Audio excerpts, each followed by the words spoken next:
Hello and welcome to the JCN Clinic podcast show. I'm Jessica. I'm Carissa.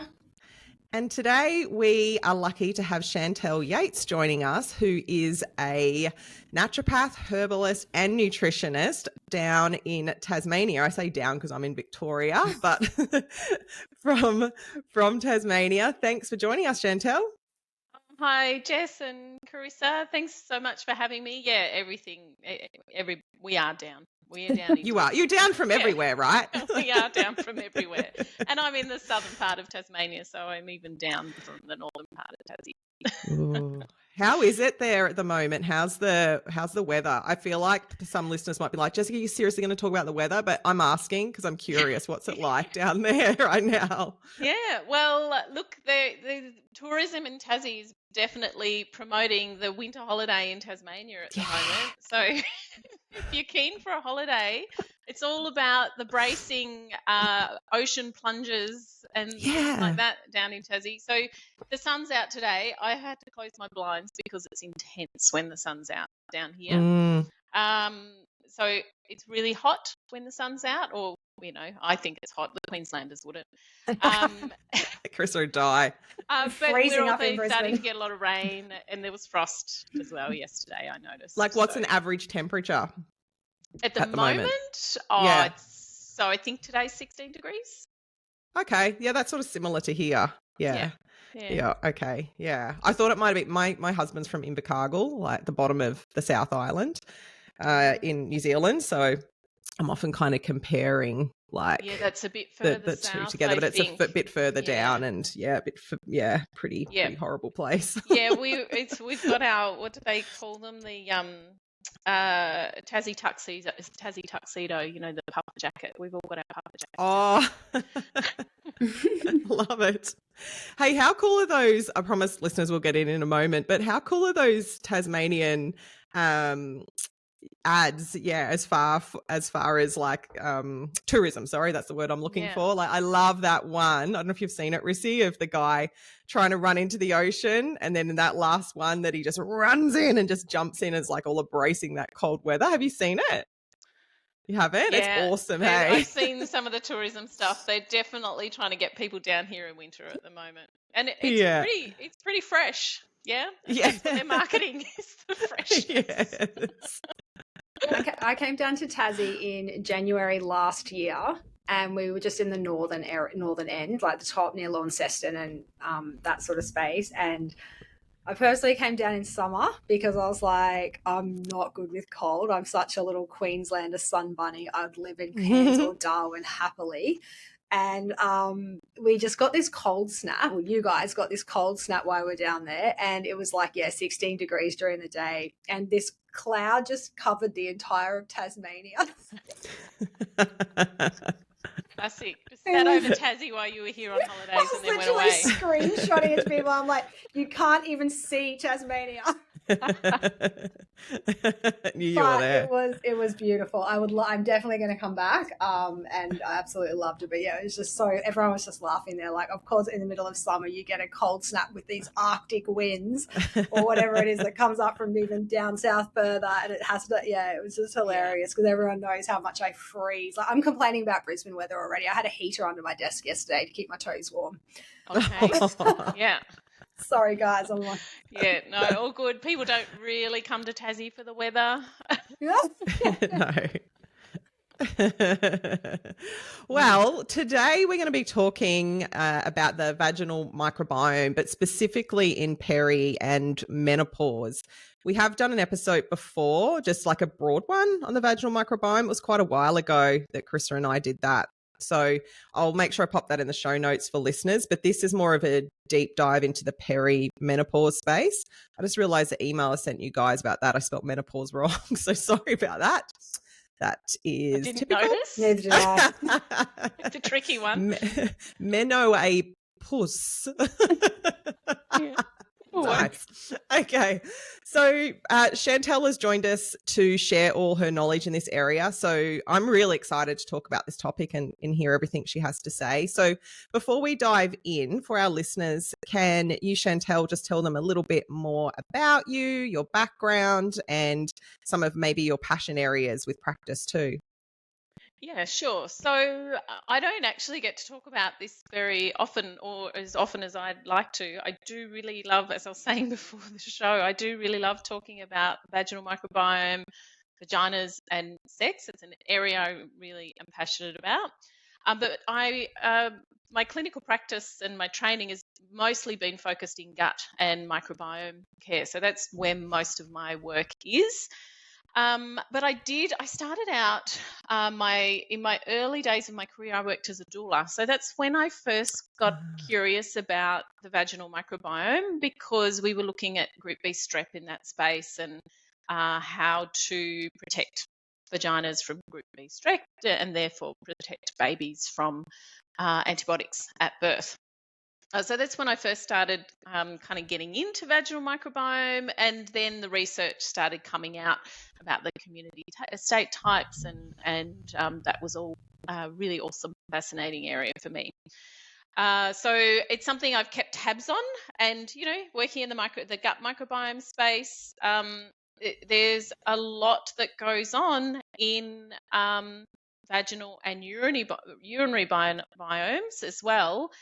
When you're working with gut, and you don't find out about it as a practitioner usually unless you ask, or a patient may drop a hint or say, oh yeah, I had to have antibiotics again for a UTI, and there's little clues there all the time, but often people don't volunteer this information. So I find with working in the gut space, I'm actually working a lot with genitourinary health, because there's a lot of crossover there. Yeah. Interesting. Yeah, I know Carissa would be the same. That's so true that it's not an area where people will volunteer that information. Obviously talking about the female today, but even with males, like it's actually can be an awkward space for some people or a lot of people to talk about. So yeah, it's really important, isn't it, as us as practitioners to ask the questions in this area, and it's often very overlooked. So I love that you point that out. Brave. We absolutely have to be brave with the with the guys as well, and have those conversations when they might throw out, oh yeah, libido is an issue, and we might just type that down as a note, but there's an opportunity with those kinds of little coin drops to go deeper into that and what that means for them. Absolutely. I like to I may not ask the questions on the first consult, but if I'm working with a woman of a certain age, at some point I'm going to ask her about her sex life and if she's happy. Yeah, absolutely. So I'll dive into these questions. I'll take one, and then I'm sure Chris will roll on to the next. But this first one in particular, I feel like is a huge area in itself. So we wanted to open this up with talking about why we should think about the vaginal microbiome a little differently when it comes to perimenopause and menopause, because of the multitude of potential changes that are going on. And then even as you just mentioned yourself, sexual relationships, like there's a myriad of factors. But why should we start thinking about this a little differently at this time in our lives? Yeah, so I mean, you nailed it there. It really does come down to perimenopause and menopause being a major hormonal change in our lives, and one of the consequences of that is there are lots of, as you say, it's a big topic. We can talk about a lot in the perimenopause and the menopause space, but we're going to narrow it down to what happens in the vagina and, the genitourinary system in general. So the decline in estrogen affects the epithelial cells in the vagina, and when we have good levels of estrogen, the epithelial cells produce glycogen, and glycogen feeds microbes called lactobacilli, and lactobacilli are the major beneficial microbes in a vaginal ecosystem. We really want to have them there. And so as the estrogen declines and the glycogen levels drop away, there's less food there for beautiful lactobacilli, lactobacilli, as it eats the glycogen, produces lactic acid. So we have an acidic environment in the vagina, and that acidity prevents the growth of pathobionts or inflammatory bugs, pathogens in general. So as we lose the levels of the food, we lose the levels of the beneficial microbes, lactobacillus, and then the pathogens can start to take up space, because they quite like it when it's less acidic there and there's more space opening up for them. So that's kind of the basic pathophysiology of it, and it does affect the vaginal health. So we can have more bacterial vaginosis type stuff, but it also affects the genitourinary health as well. So a lot of people have issues there. And I guess the big thing for me is what I notice is, it's not talked about, as we mentioned. It's an area that there's still a fair bit of taboo around. So, these women can be having really intense genitourinary symptoms. So a lot of itching, pain, discomfort, running off to the toilet, needing to always know where the toilet is so they don't have any, issues with incontinence. But also, because of that effect on the tissues in the vagina and the vulva, the whole area gets affected with the decline in estrogen. It's quite disruptive for our sex lives. So things that used to feel good no longer feel good. And the things that we used to do with our partners, they don't work anymore. And that can be a real downer for people. But what I notice happens most is we just stop talking about it. We stop talking about it with our partners. We don't talk about it with our girlfriends or our healthcare providers either. It just feels too hard to deal with. So we just don't go there. Yeah. Sorry, I get a bit on a bit of a rant. I love it. Talking about it. Yes, that's good. No, it's good. Yeah. I was just thinking too, like with the clients that I have pretty open relationships with, where we do talk about, vaginal microbiome health and even sex life. Like I feel like I know perimenopause and menopause, like it usually kind of gets talked about in the like that later stage of that.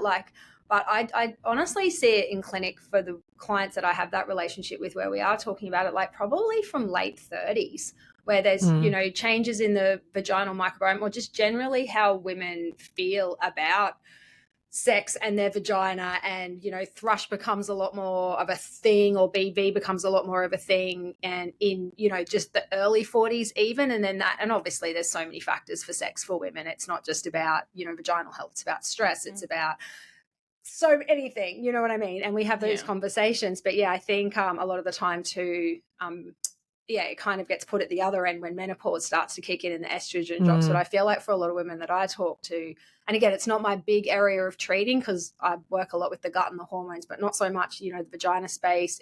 I work a lot with thrush, and that's probably the most I see, in a little bit of BV. But like I think just in the conversation space, I'm seeing that come up, I would say from late 30s for women, where there's just definitely changes in the way they feel about their vaginas, sex, everything. And is that what you see? Like, it depends, I guess, on the age bracket that you see as well. But I see a lot of women from in their 30s through to their, early 50s is probably my demographic. And I think Jess is pretty much the same. So I would agree. Hey, it can roll, can't it? These days we're having babies later and later as well. So often we're not starting our families until we're in our 30s. And so we've got the hormonal fluctuations that happen there that can have their own influences and disruptions. And then it can, really easy roll. I don't know about late 30s, but definitely I've noticed in the early 40s.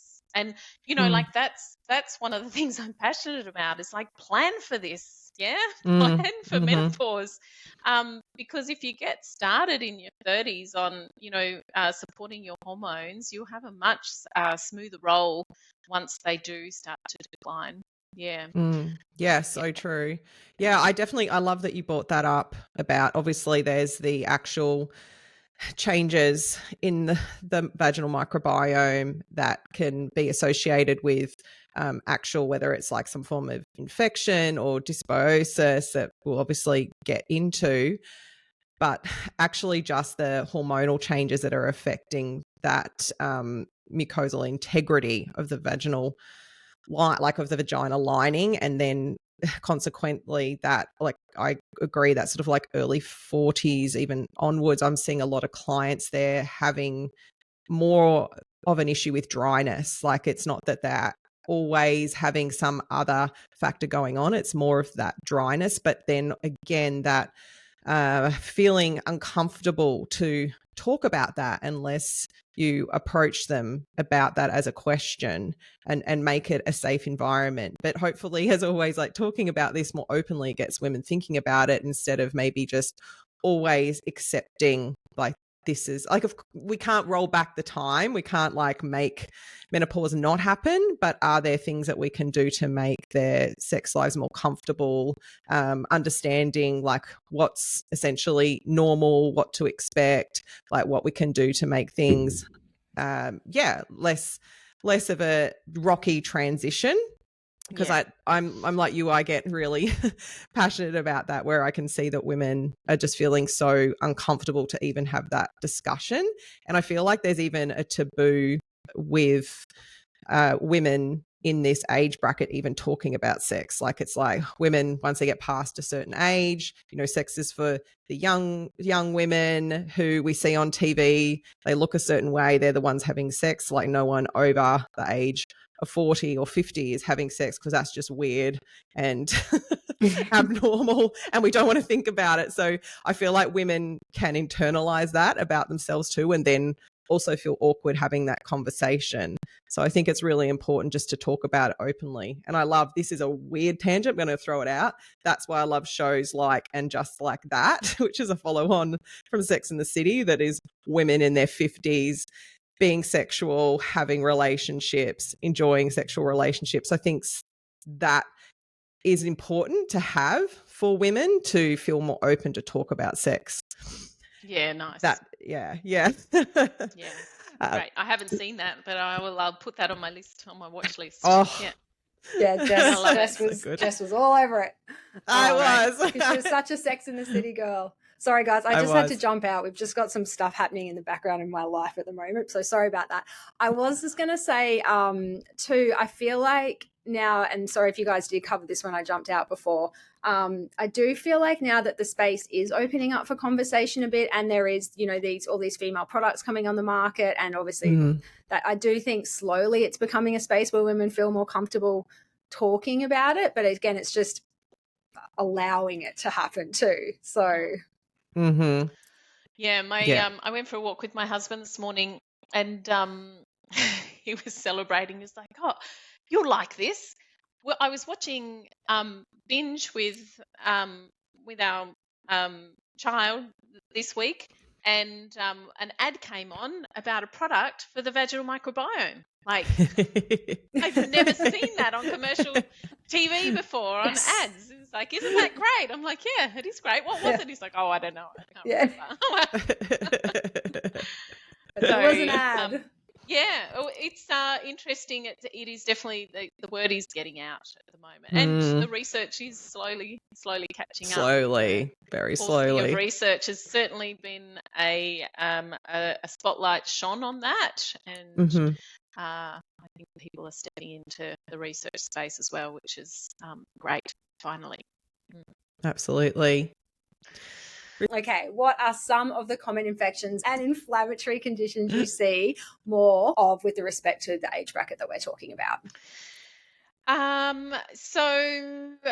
BV, and like, often I find that it can be very explicit and, you know, like obvious infection, but often I find there's like some chronic low grade stuff in this space. So chronic low grade UTIs, chronic low grade BV or dysbiosis. So discomfort, itching usually post intercourse. So or, like if menstruation's still happening around the menstrual cycle, it's like, I just get really itchy, I just get really uncomfortable, tests don't show anything, which is usually, what I would put down to dysbiosis, which it often gets induced by, by sex or periods, basically.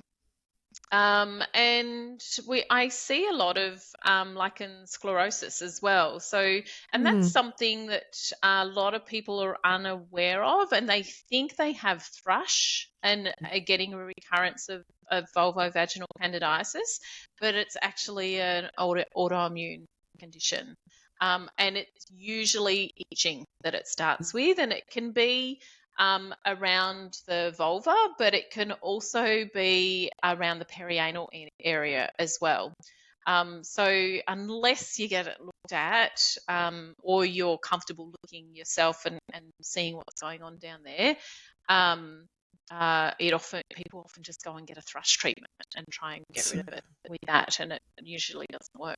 Yeah, interesting. So they're the true. main things that I see: recurrent UTIs, bacterial vaginosis, and lichen sclerosis. That I'd say would be my top three. And then the other side of it is just when we probe in around intercourse. So people think that they haven't got libido, but it's not usually a libido issue. It's usually that sex is not feeling good anymore issue, and so I don't really have it. Yeah, for sure. Yeah, I would agree with that. I see a lot of what you just highlighted.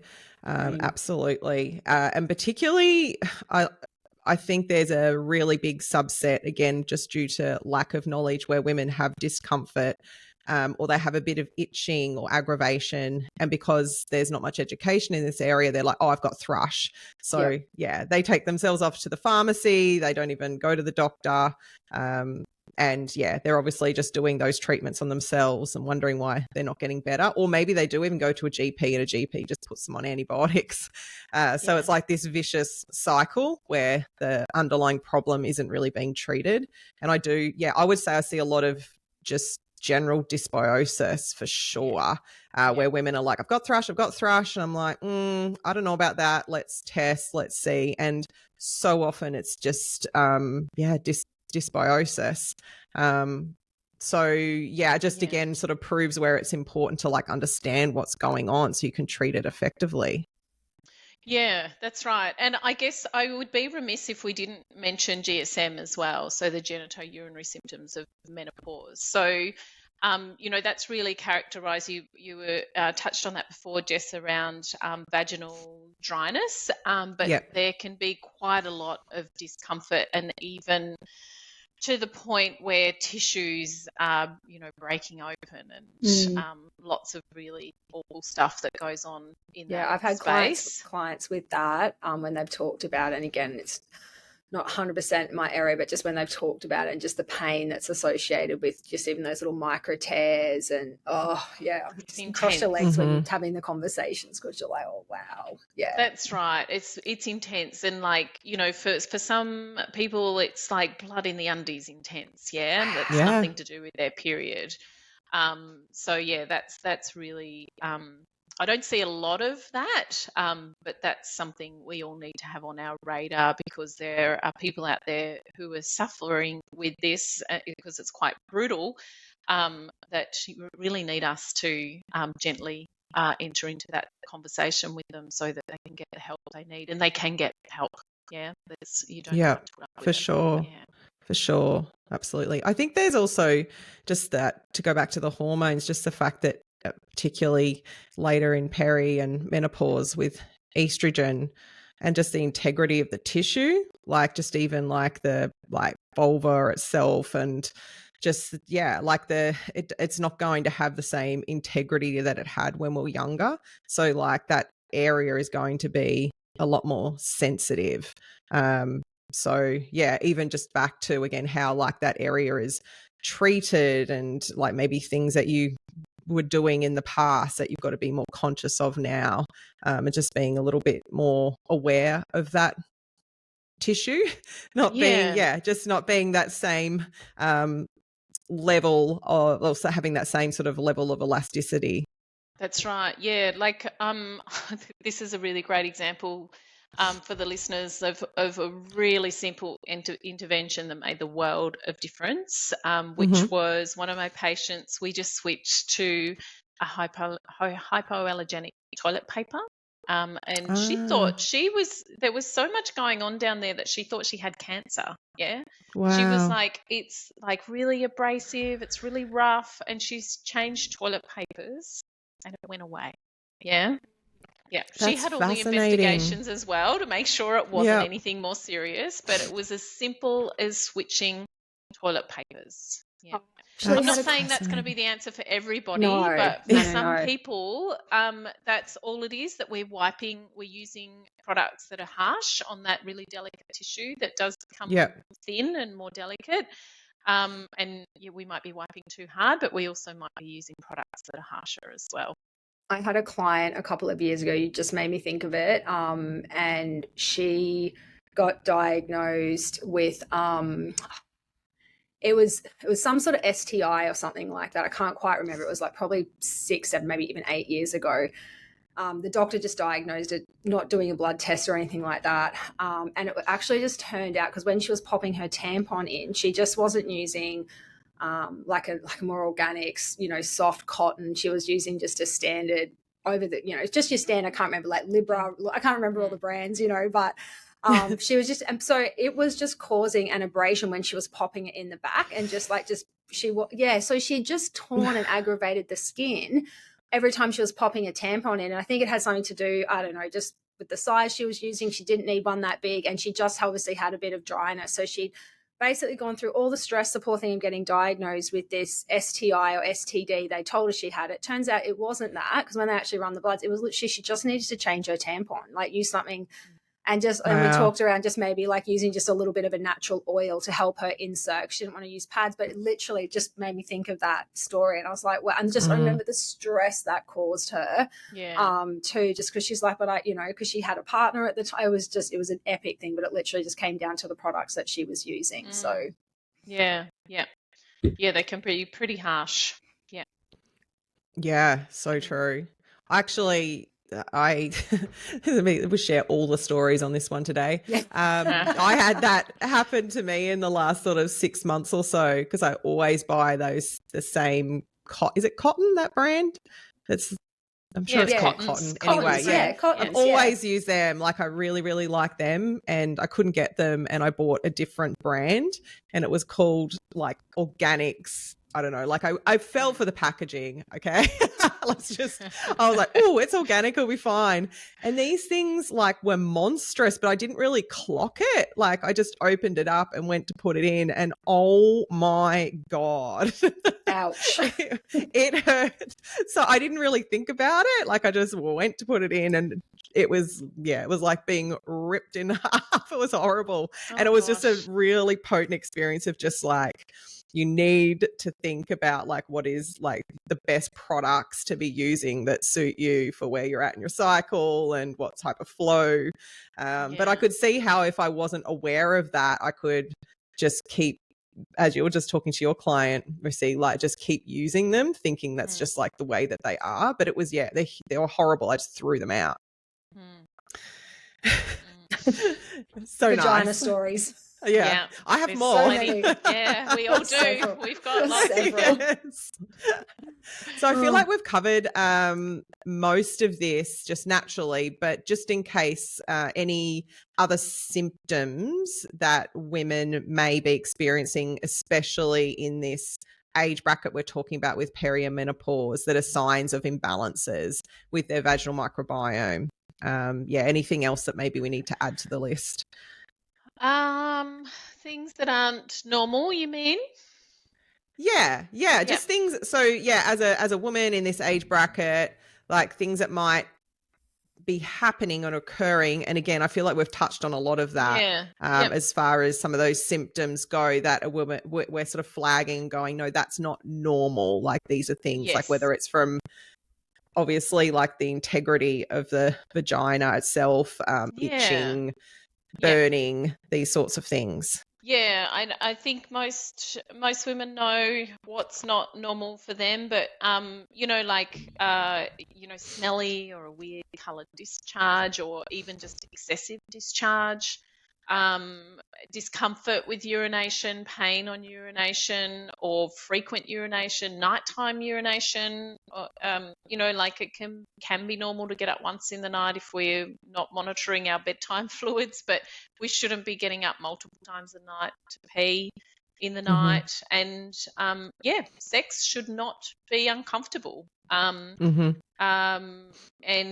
it should be pleasurable and enjoyable.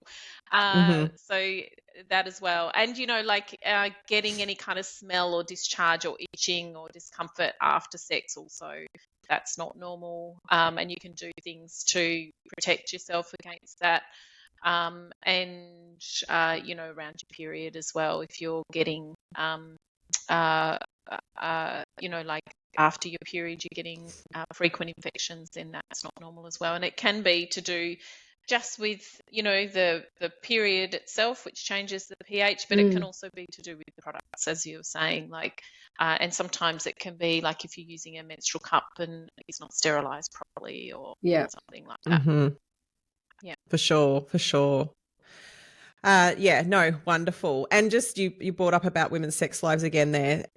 How often do you see the vaginal microbiome and those imbalances that can occur, or changes too that we're seeing from hormones, causing disruptions to women's sex lives? And then also, of course, that overall confidence that can come with that. Like how often do you see this occurring?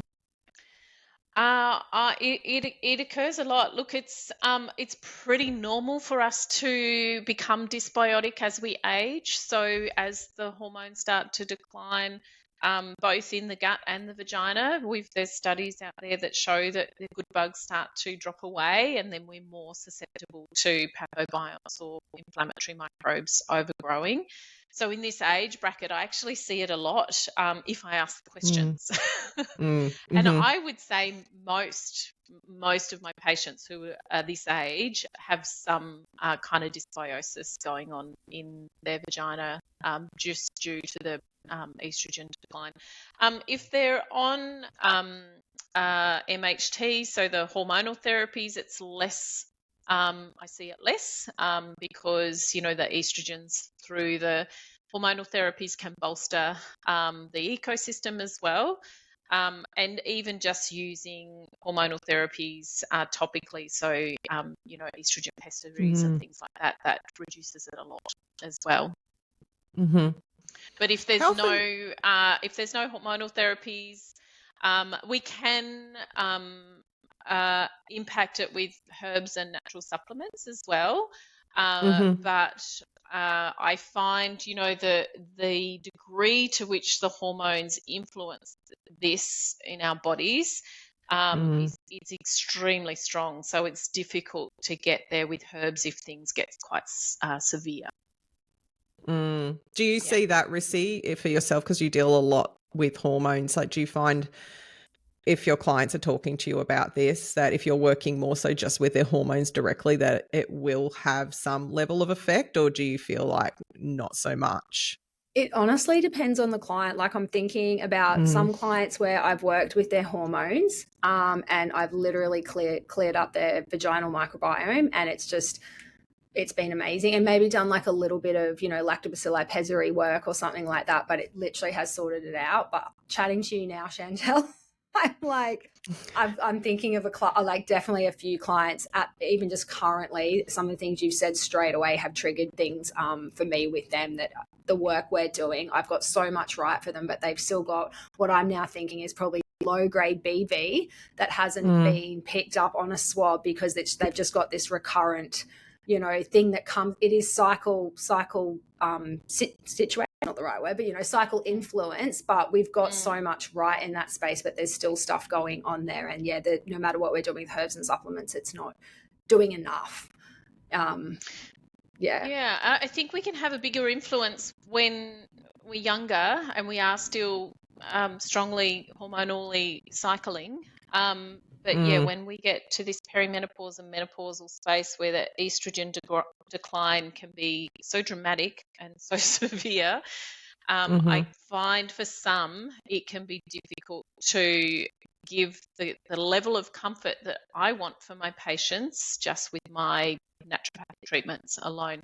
And I'm not saying that that's the majority of people. Like we can do a lot, as you know, Carissa, we can do so much with the vaginal microbiome and to keep the ecosystem healthy with our pessaries and with our prebiotics and with our probiotics that we know can translocate. You know, we take them orally and they can translocate to the vagina. So we can keep it fairly healthy and stable for a lot of our patients. And then there's some that are just more severe that just need that touch of estrogen in the space to really help with that tissue integrity that's, causing an incredible amount of suffering. Yeah, sure. Yeah. So I'm not a purist with naturopathy. Yeah, no, I've never been a purist with naturopathy, and I think the pharmaceuticals can definitely help us at times. And I definitely work with my patients. I'm not going to tell someone who doesn't like hormone therapies to take hormone therapies. I'm going to do my darndest to help them out with all the tools that we have as naturopaths and herbalists. But someone who's on the fence and wants to look at those options, I'm really happy 100%. To look at those options with them. I'm with you. I'm pro whatever gets my clients and helps them in the best possible way. We have lots of conversations in our space around, especially with my clients, around HRT, specifically, and just for people, it can be necessary for some people who, it's I know it's a whole other topic for another day, HRT. And it's limelight and rise in the space, but I'm with you. I'm not pure in the holistic space. I want an integration for my clients if it's going to be beneficial for them. And I've got some great, endocrinologists and gynecologists and just even like people that we can reach out for or find places for them that if I feel like it's going to be beneficial or they're curious, 100% we're having the conversations beyond the vaginal microbiome, just in terms of how they're feeling in that whole perimenopause and menopause space. So yeah, absolutely. And they really want to know what we think, because they know we've probably thought about it quite a bit. Yeah. And we've listened to we've listened to the podcast, done the research. Exactly. Yeah. It's so valuable for our patients to engage in that conversation with us if we're open to it. Yeah, for sure. I feel like it's probably a strong word to use, but I think it would be quite arrogant of us as practitioners to think that like we've got all the tools in our toolbox all the time and just to be dismissive of our clients like exploring other avenues and like that there might be things beyond what we're capable of doing, whether that's in this space or other facets of health with what we do. Like it's so important for us to be open to things outside of just our toolkit.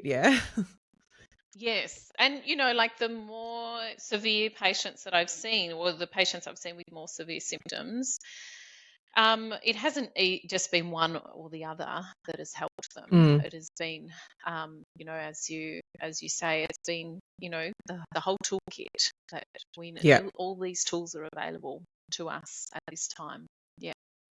Yeah, for sure. Well, speaking of treatment a little bit there, this is, I know, what a lot of people who've been listening so far are like, tell us what we should do. What can we do? What do we do? Which we all know. That's it. Individualized, can guys. we talk a little bit about some of these clinical interventions that we can use to help women just move into some form of treatment or exploration from the potential testing options that are available and to other potential ways that we can work to help women feel better here? Yes. So I love microbiomes and I love microbiome testing. I get so excited when I get a new microbiome test result back. I feel like I'm a little kid in a lolly shop, like, oh, I wonder what's there. So yes, we can do vaginal microbiome testing. There's no labs. Oh, well, sorry, there are labs in Australia that do them, but there's none that I like that are doing good quality vaginal microbiome testing that's really aligned with the literature. So I generally use a company in the US for my vaginal microbiome testing, and I'll use it whether there's stuff going on with that I think's going on, in the vagina itself, or whether I think there's something going on in the urinary system. So it can show us, the vaginal ecosystem definitely influences the urinary ecosystem. So if there's dysbiosis there, we can see which bugs are quite likely causing our UTIs, for example. So I do like to test. Not everyone wants to test though, so we can still work with patients who don't want to do the microbiome testing. And then as far as treatment goes, so I mean there are so many things that we can use, but there's some basics that I lean on quite heavily. I lean heavily on flax seeds. I would say, look, for you women out there who are in your late 30s, early 40s, start taking flax seeds now, like include them in your diet now, and once you get to your perimenopause and menopausal years, that's when you're really going to thank yourself for starting flax seeds early. I use them pretty much in all of my patients. They're so good for bowel health as well, because I'm working in the gut space a lot. There's a really good crossover. So they contain the SERM, so the selective estrogen reuptake modulators, and can have a really gentle effect on our hormones, a gentle balancing effect. And I use soy and soy products for the same kind of effect, and often I throw tahini in there too because it can have a similar influence. So just dietary stuff, like start eating flax seeds, start eating tahini, and definitely include soy in your diet, which is really terrifying for a lot of people. A lot of people are terrified of soy. It's got such a bad rap on the internet. If you just go and Google, is soy safe? You will get some really alarming results that just aren't true. Yeah, when we look at the trials, so sad. we can see how beneficial and safe good quality soy products are, and have that just such a beautiful balancing effect on our hormones in the background. So yeah, just as far as diet goes, and of course, healthy diet, eating veggies and fruits and berries, and a broad healthy diet. And one of the things I get really passionate about is getting people off restricted diets. So making sure that you're eating a broad range of plant foods is definitely going to help your overall health, especially your gut and your vaginal health. So they're just the basics. And then, like we've got some amazing probiotics coming out in the vaginal space. There's a few new ones that are on the Australian market. I'm not sure if I'm allowed to talk about brands here. Do we talk about brands or we don't? We just talk about the generalized. Yeah, we try not to talk about brands, but we can talk about the ingredients. Like if you want to talk about, do you know what I mean? So like certain prebiotics or lactobacillus-based probiotics that we that we know from clinical trials, and we can see in our practice as well that they translocate into the vaginal microbiome. There's some that I have seen not do that very well in clinical practice, even though the clinical trial says they do. So we need to be, savvy about which ones we choose. Make sure the ones we're choosing are actually getting to the place we want them to get. So if there's a lack of lactobacillus in the ecosystem, which can happen if we've had lots of antibiotics for something, or if we're stuck on the antibiotic merry-go-round, as I call it, with recurrent UTIs, which can happen in this age bracket. So we can really lose the benefit of that. So replacing it can be really great. It doesn't replace it permanently. We haven't found a study that shows that if we take the probiotic and it translocates to the vagina, that it'll stay there forever, but it'll help us out while we're taking it, basically. So temporary visitors that we can use to support the ecology in the vagina and keep things healthy and stable. And then we've got the prebiotics as well. So the probiotics are the live microorganisms, and then the prebiotics are the food for the live microorganisms. And the ones that I use most of the time are lactulose and green tea, because lactobacillus might like both of those. We've got a few products out there that just have lactulose and green tea in them, but we can also manufacture for our patients, or give them ingredients for them to make their own little douches and things at home with lactulose and green tea, or washes or something like that. So I use those quite a bit. And then we've got fabulous fennel. So there's some nice research looking at fennel's influence on the tissues of the vagina, and it increases local estrogens as well. So for those patients who are really uncomfortable with using the hormone therapies, the HRT type stuff, we can lean into fennel to really give a localized effect there. We can make our own pessaries with fennel. We can pop it in a cream. What I do most of the time, so one of the things that I find, like the itchy dryness can be a sign that something's going wrong, but it can also just be fairly normal. Yeah. And I like to tell my patients in this age bracket, it's like, you've got to start thinking about your vulva like you think of your face. Yeah. Like if you don't put a cream on your face, you're going to feel uncomfortable, and you're going to feel like, it just feels so dry and itchy. Yeah.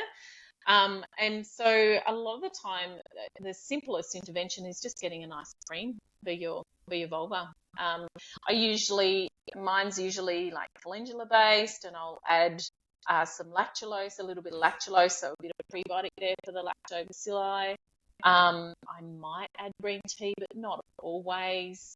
It's mostly just calendula, lactulose, and a bit of the wonderful sea buckthorn as well. So there's some nice studies on sea buckthorn in this space as well, looking at reducing dryness too. So I'll put a little bit of that in there. The studies were done on taking it orally, but I find it works quite nice topically as well. And just having a daily moisturizer for your vulva can do wonderful things. And I design mine as like to use it as a lube as well. So if there's any kind of post-intercourse dysbiosis, I'm like, use this as your lube. It is oil-based, so we do need to know that condoms won't work with oil-based lubes. So, we have that conversation around, you don't want to have a baby, you need to just be aware of that. This is not going to protect you if you've got a condom. But yeah, they're the kinds of things I use. And there's some nice herbs out there as well. So black cohosh often makes it into my herb mixes. Shatavari, I quite like using shatavari or shatavari. Everyone says it differently. I quite using that traditionally, like it was always used as a tea or a hot drink. It was simmered in milk. I quite like using that in that way, but not everyone wants to do that. So sometimes it gets into the herb mixes as well. And my other kind of top herb in the space is Withania ashwagandha. I really love that in the perimenopause and menopausal space too. And there's plenty. There's like the sage, for hot sweats and all that stuff. But when we're just looking at that vaginal stuff. What a list. That was great. I know things I can, like, they're all jumping into my brain now, and I'm like, it's okay. That was enough. Like, really, it's enough for people to know that there's help out there. So and you much. don't have to suffer quietly with this. Yeah. I think even just for women hearing about pessaries, like I find a lot of my clients, like they're really excited to know that pessaries are even an option, because again, it's not talked about a lot. Like obviously we use oral supplementation with everything that you just mentioned, but pessary use is fantastic. Like it just enables like a whole nother level of treatment. And then it depends on the individual client's comfort and what works in their lifestyle as well. But I often find when I'm talking to clients, like they're just like, oh, wow, pessaries. Wow, great. And I definitely have found, like, just could speak really well to the fennel as well. I've had some ladies that have just from that alone, that's just been all that they've needed. And also, I really am quite passionate about the prebiotics as well, like sort of interesting as far as I guess even with like the gut microbiome and how much prebiotics are trending there. But I feel like I've had results in, you know, lots of different ways, but one of the more consistent is with the prebiotics in that really like obviously like lower lactobacillus growth, and just seeing particularly with something like lactulose how effective it can be. So yeah, I just think it's really exciting because like our toolbox is again getting bigger. Yeah, it is, and we're effectively replacing the fuel source, because that glycogen starts to drop away. If we can keep the lactulose up to lactobacillus, we can actually get a really stable ecosystem just by using the prebiotics consistently. And it doesn't even need to be every day, I find, you know, like sometimes it can just be a weekly thing. And I quite like using the pessaries and the creams as well sometimes as like a prep. Sorry, I do keep coming back to sex. I'm noticing this as a prep for, you know, like if you know you want some intimacy the day before or even that morning, you can pop a pessary in or put some of your lovely calendula cream in with an applicator and moisten everything up in there so that if there is any dryness, and it can, you know, the dryness can be anywhere from you know, the vulva all the way up the vaginal, I hate calling it a canal, but that's what we know it as, all the way up, so it can be quite high up that dryness is. And if we put a pessary up there or squirt some cream up there with an applicator, it just slowly runs down and moistens everything, and can sometimes all you need to have some, you know, great sex again is just to moisten everything up. Yeah, so true. I've never thought about the word canal. I'm like, Me it's a neither. little weird word, isn't it? Like a canal. It is a weird word. Sorry. I sometimes stumble over words and I'm like, I'm using this word that I don't like, but I'm going to use it anyway. No, but as you were saying, I'm like, what do I call it when I'm chatting to my clients? Do I say vaginal passage? Like, what do I say? I don't even know what I say. I think I say canal too. Do you? Yeah. I might say passage. That's what came first and foremost in my brain. Okay. Yeah. Or just vagina. It's something out of Lord of the Rings. Just vagina. Maybe I just, who knows? Yeah. But yeah. Up there in the vagina. Up there. I've been trying to make a real concerted effort because I was brought up with just saying like a lot of women just vagina as your overall term. And like I'm really trying these last few years to say vulva when I'm talking about my actual vulva, which is a lot of the time I am with reference to something, as opposed to my vagina. And it's just, I don't know, I feel like it's important. It's like, why are we walking around calling our vulva our vagina? Like it's just so classic when it comes to women that like we're not even using the right terminology. Like it's like, it's we not don't important. even know like, that well, it they is have important. Different names. Yeah.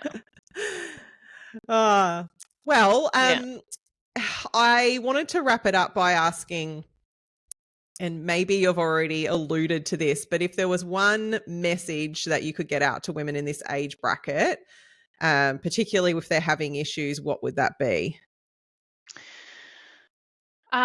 Well, that there's help out there, that you don't have to suffer. You know, like with sometimes when I bring this up with patients, and you know, like I'm going to say this again because I think it's so important as clinicians that we ask the questions that open this conversation up. And you know, when I tell my patients that I'm really passionate about, they don't come to me for. Usually, my patients don't come to me for this part of the work that I like to do. They're coming to me for something else. And when I open this part of the conversation up and I say, look, I'm really passionate about perimenopausal and menopausal women either retaining or regaining a vibrant sex life if you want one. Like I'm not going to make you have one if you don't want it, of course. And usually what I get is like, oh, thank you. Like, thank you for thinking of me. It was like, it's so nice. it means a lot to people to know that there's other people out there who want them to enjoy the pleasures in their life. So yeah, that's probably my main message. Is like, if that's something you want, there's definitely some wonderful tools that we have as naturopaths and herbalists that really can help you minimize symptoms and enjoy the pleasures of your body. Yeah, fantastic. Love it. Love it. Love it. Love it. Love it. Love it. So good. Well, I could just keep going talking about this area, but I'm aware of time. So I definitely want to let our listeners know where they can find you. Before we dive into that though, if you've got time to stick with us an extra 5 or 10 minutes, we usually like to wrap up with some recommendations. Do you have time today? Yeah, I've got some time. Love it. Love it. Love it. So what we usually do is we just like to give our listeners some recommendations of something. It doesn't have to do with health, or it absolutely could do with this space. It might be something that is just like giving you joy at the moment, anything from food to health to TV shows. And we just like to share it with our listeners. So I'll let you. Would you like to go first? Have you thought about it, or do you need a little bit of space? And I'll actually hit so Carissa many up. things. Yeah. Okay, hit us up, Chantel. Can I go first? Okay. Something that happened recently was I'm part of a women's circle, and I went to my friend's place for our regular women's circle, and she brought out these cards that were called Big Pussy Energy. Have you guys seen them? No, but I'm loving this. No, and I was like, oh, what's this? And they're kind of like guidance cards. They're not really tarot cards, but they've got a message. Each card's got a message on it. And the card I pulled, I'm like, of course I'm going to pull a Big Pussy Energy card. The card I pulled was like, get together with your pussy posse and have a pussy posse party and talk about sex, basically. And so I did. Love it. I invited my girlfriends around, and we had a night of just talking about it, and it was amazing. Yeah, it was like everyone really wanted to talk about sex, and there was, all the stories and the people having the great sex in the room, and everyone like going, oh, like I want that. And then the people who weren't having the great sex in the room, and us supporting each other in that. Yeah, so it was great. So I definitely recommend, if you're into this kind of conversation and you want to play with your friends with it, check out the Big Pussy Energy cards. They're really fun.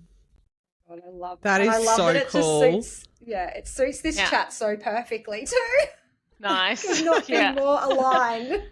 Yeah, and I'll jump in the recommendations for movies. So a movie I watched, I was a bit slow with this one. I didn't know it had been released. Was, oh gosh, what's the name? The title was it? Good Luck, Leo Grand. Have you guys seen that? Oh my God! Oh, I got goosebumps just thinking about it. Oh my God, it's so good, and it's so on trend for this topic. Well done. So well done. I really loved how they put that movie together. That was really beautifully done around an older woman's sex life. Yeah. Excellent. And the other one I really liked was the Australian one. How to Please a Woman? Have you guys seen that? I think I know that name, but I can't place that one though.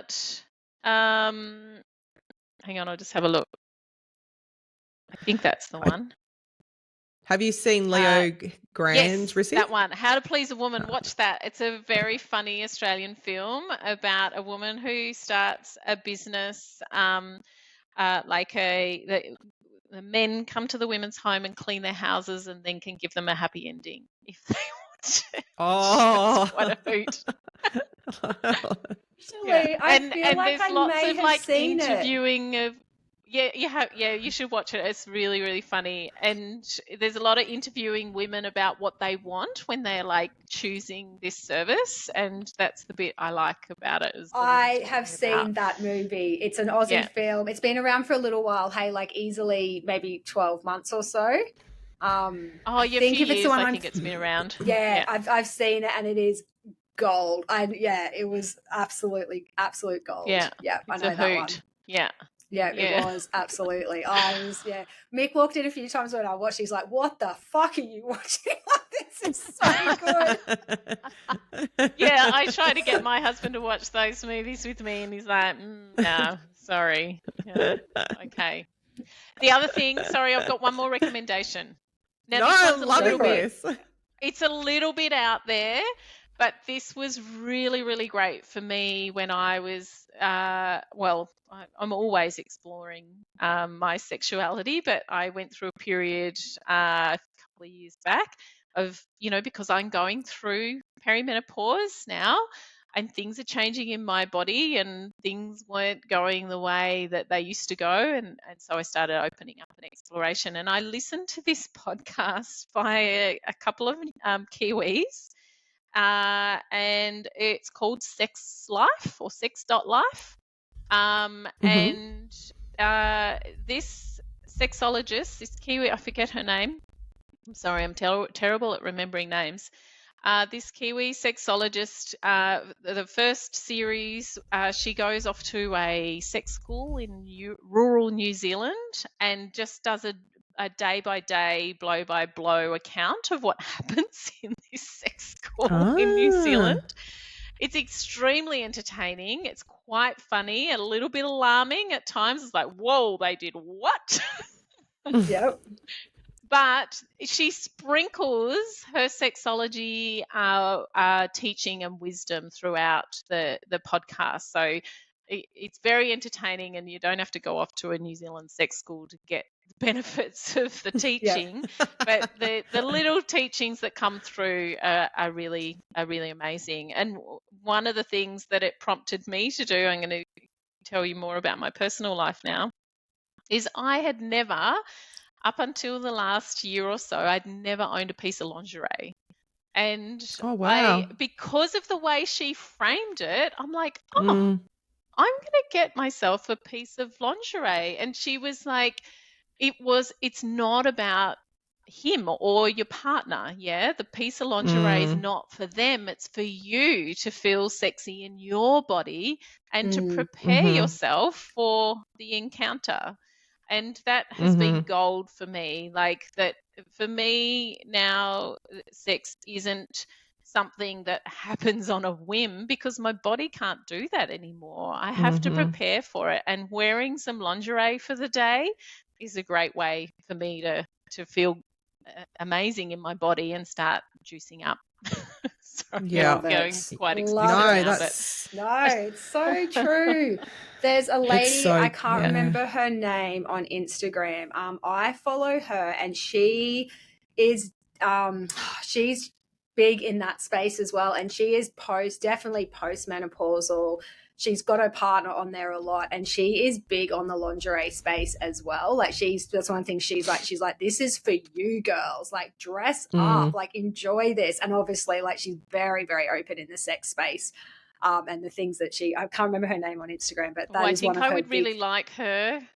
When I find her, she's very raunchy too. Very like, it's like, I think a lot of people would be put off by how on social media she is with her body and her partner, but it is just so empowering to watch her, because she is like, she's got whips and stuff like that. She is just taking it on. But that is one of the big I know someone who'd really like her too. Yes. But I just love too, like she's not a 25-year-old in a 25-year-old body in hot lingerie. She's a real woman just owning her sex and her sex life with her partner. And it's really, I'll find her. And I'll send her through to you on Instagram, Chantel. I know you'll be on Instagram, Thank so you. I'll find her and send her through. Yeah, great. That is, I'm like, I've got this huge list for all the recommendations written down. I'm loving all of these. This is so good. This is I like really the want best to hear. ever. I really want to hear what you think about that podcast. So please let me know. Yeah. I'll have a that's so listen cool. for sure. Oh, how about you, Rissy? Or was that your my Greco? recommendation is so not exciting compared to this. I But know. I'm honestly- like, oh God, we're downhill. I Here we didn't know go. the rules, so I Yeah, just no, went I for love it. this. I love it. this. I You love can it. come back on our podcast whenever you want.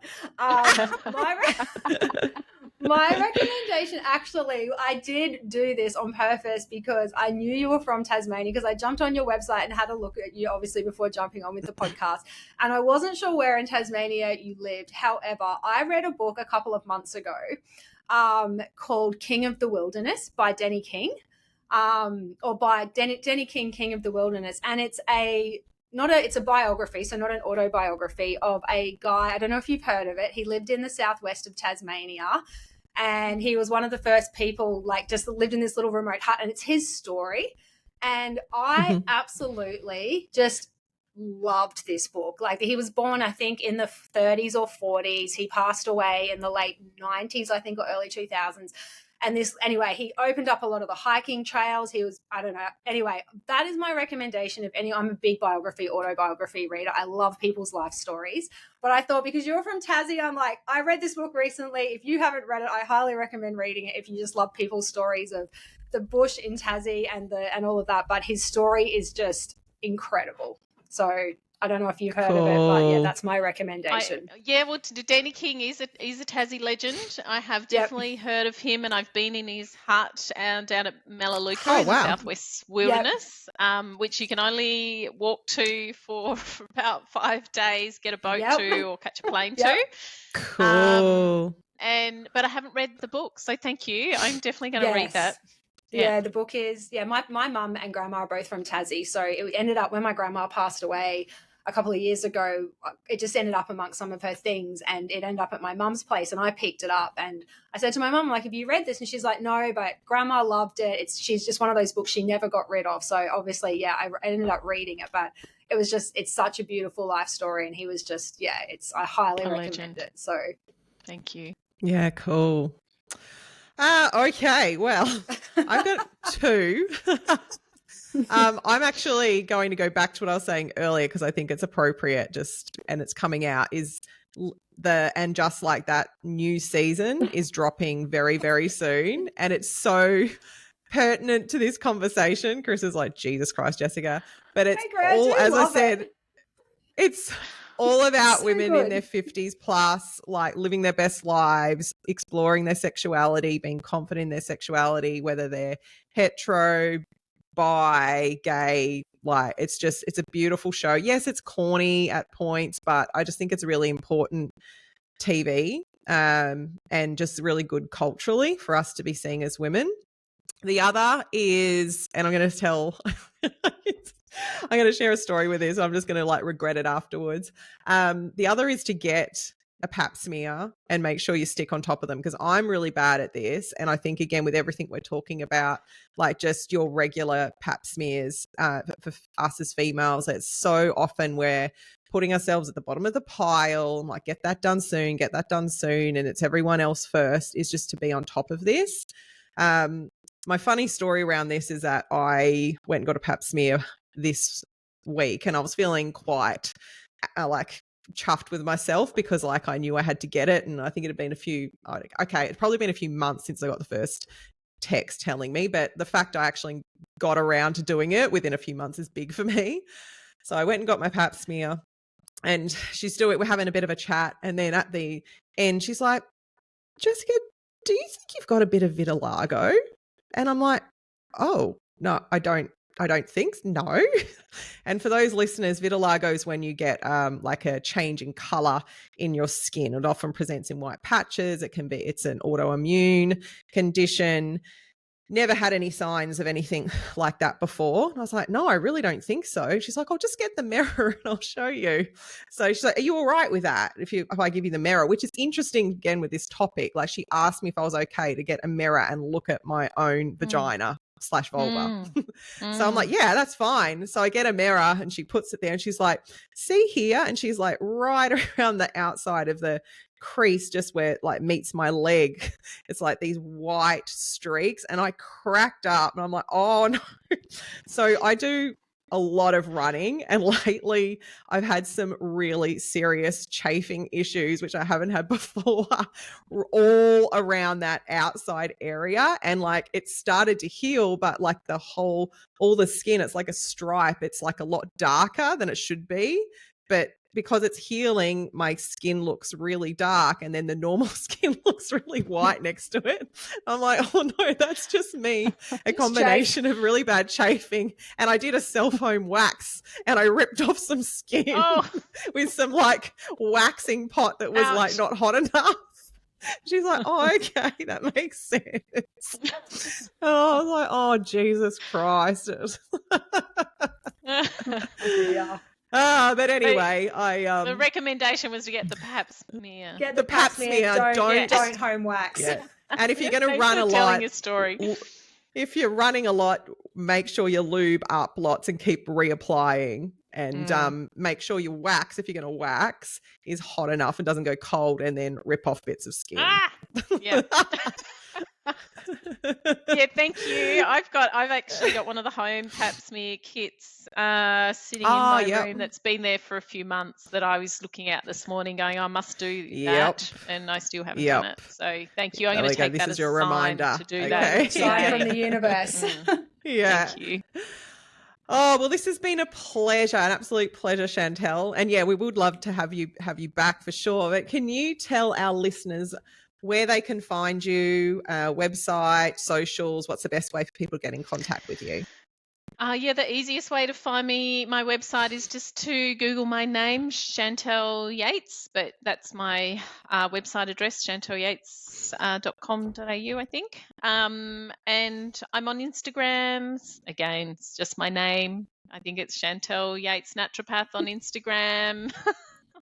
I don't have, I'm not very good at picking fun names for things. And I'm on Facebook as well. That's all for my socials.